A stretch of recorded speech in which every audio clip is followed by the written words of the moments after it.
Welcome to A Shot of Joe. I'm Joe Nunziata. So today I go to the gym, which I try to get there 3 to 4 times a week, and it's one of those experiences that I really enjoy because it allows me to be quiet, it allows me to focus on myself. It is a spiritual experience. I always feel like that when I go to the gym. And what I noticed was, not just today, but what I've noticed over time is that everybody is on their cell phone. And half the people, I would say at least, are constantly looking at the cell phone while they are working out. And obviously this disrupts you, and it disrupts your workout, because now instead of focusing on yourself and what you're there to do, what you're doing is you're distracting yourself by continuously looking at the phone, which takes away the rhythm and the energy and the flow of what you're doing. I even actually saw somebody bring the cell phone into the sauna. So imagine you're in there in a towel and you're sweating and you're really relaxing, and this is a place where you go to just take it easy and relax. And here's somebody sitting in the sauna sweating with the cell phone and looking at it and with the headphones in and the whole thing.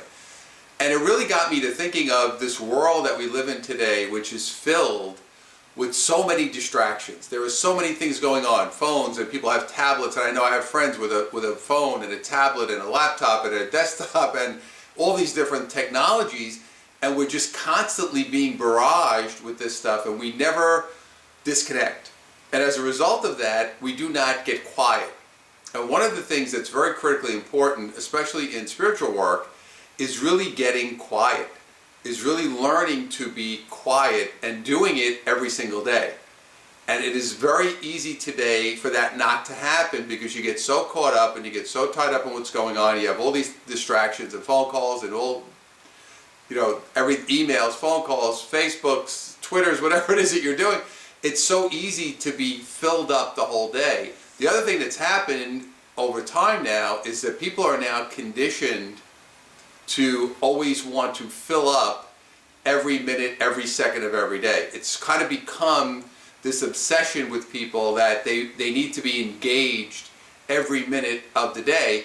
And again, this has taken us away from our quietness, from our peacefulness, from something that is very important for our own internal journey, for our spiritual journey, for the journey to wholeness, for the journey to peacefulness. All of this is around being quiet. And we're living in a society where nobody's quiet. And nobody knows how to be quiet. And we've lost it. It's almost become an art form and a skill to be quiet and to make sure that you do that. Obviously, the greatest form of this would be meditation, where I meditate. I've been meditating every day, and in many cases twice a day for many, many years now. And when I get up in the morning, the first thing I do is I do my meditation before the day begins. And the reason I want to do that right away is because I want to set the foundation for my day in a peaceful, calm space. And by doing that, even if you only take a few minutes, I think one of the things that deters people is they look at this as a big project. Oh, I have to start doing all these things, and what do I need, candles and oils? No, you don't need candles and robes. All you need is to be quiet.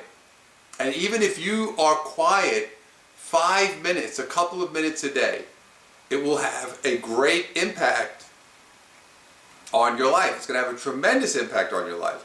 I worked with somebody I'll never forget, was a Wall Street guy, crazy, 900 miles an hour, all hyped up, had a lot of physical problems. He made a lot of money, but he had a lot of physical issues and a lot of problems with his health. Finally I said, you have to start meditating. And he kind of laughed. He said, meditate? What are you, crazy? I can't do that. That's not something I would do. I would never meditate. He said, I can never sit still and sit quiet. And again, his concern was, this is going to take a long time. So I said, tell you what, could you do 2 minutes a day? 2 minutes. Could you just take 2 minutes in the morning, before you take a shower, before you do anything, and sit quietly and meditate? So finally, over time, as I kept harping on this subject, because I knew it was important, he acquiesced, and he said, yes, he tried it. And I will tell you that within 3 or 4 months, he would call me and say, Joe, I'm doing 20 minutes a day. I can't not do it. It is the most important thing for me. So getting quiet means being quiet, meaning there's nothing else going on. You're not doing anything else. You're not talking to anyone else. You're not watching sitting in front of a TV is not being quiet. Quiet is quiet. And it doesn't even have to be meditation. It could just be sitting quietly in a room by yourself. But even if it's a couple of minutes, all day, just get quiet throughout the day. The more you get quiet, that is when you connect to your higher self. That is when you are going to be able to download the information and receive all of this wisdom that the universe has for you, but you can't do it if you never get quiet. I even love walking my dog. I don't take a selfie. I see people out there walking the dogs. They're looking at phones and they're distracted. That is a great time to connect with nature and walk around. I moved out here to Southern California. It's beautiful. It is amazing. The nature is fantastic. So it's a great time. So I'm going to urge you to get quiet every day, even if it's for a couple of minutes. Unplug your cell phone, disconnect your tablet, get away from your laptop. Just get quiet every day for the next few minutes. Get quiet every day for a couple of minutes. You will notice that as you do it more, you'll desire it more. And the quietness is the key to you becoming more peaceful and more powerful. So I wish you luck. Don't forget, get quiet today, at least a couple of minutes.